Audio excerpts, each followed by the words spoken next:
वर्तमान आहे, आपल्यालाही शरीर आहे, कर्म आहे, आपलेही मती सूत्र्यात अल्पज्ञान पर्याय आहे.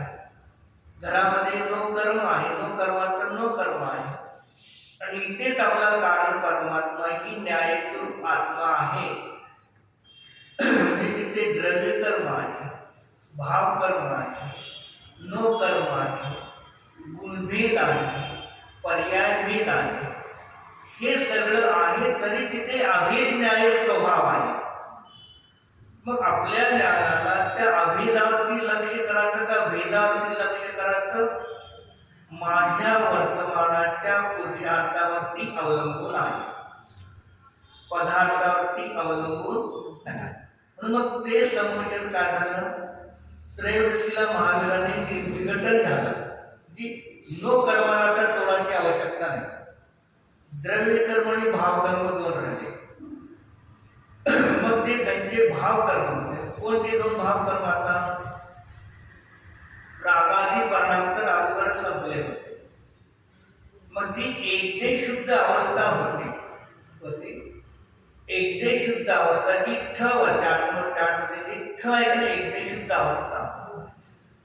त्या एकदे शुद्ध अवस्थेच्या भाव कर्माचा नाश,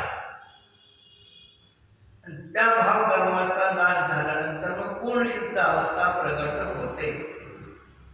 म्हणजे हे अनंत सिद्ध अवस्था होताना हे द्रव्य कर्म आणि नो कर्म, भाव कर्म याचा अभाव करून तिथे सिद्ध अवस्था पर्यायाने प्रगट होते. म्हणजे इथे काय अर्थ?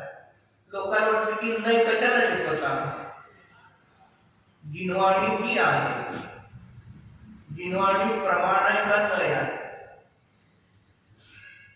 जिनवाणी प्रमाण आहे का नय आहे? प्रमाण.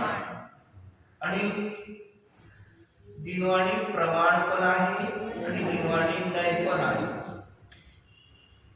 जिनवाणी कशी आहे? प्रमाण पण आहे, नय पण आहे. मग जिनवाणी प्रमाण काय?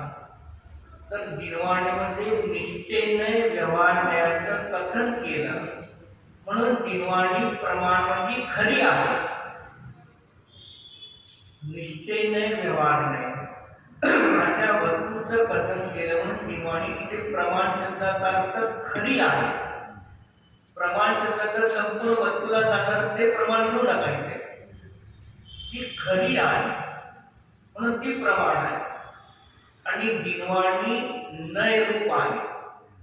जिनवाणी प्रमाण नाही, नय रूप आहे. कारण जेवढे वचन आहे तेवढे सगळे नय रूप आहे. आणि जोपर्यंत तुम्ही नयाचं ज्ञान करणार नाही तोपर्यंत तुम्हाला जिनवाणी एक ओळ सुद्धा समजणार नाही. म्हणून हे द्रव्य संग्रही परमात्मा प्रकार. म्हणून महाराजांनी घेताना पहिले द्रव्य संग्रह घेतला, तर परमात्मा प्रकार घेतला. अशा नंतर मग महाराजांनी समजदार घेतला. एकदा महाराजांनी समजदार सुरू केलं तर 10 वर्षापर्यंत समजदार घेतला. पहिले 5 वर्ष आले ते समजदार घेतला, परत गेले, परत शेवटी 5 वर्ष आले, 10 वर्षामध्ये समजदार पूर्ण केला.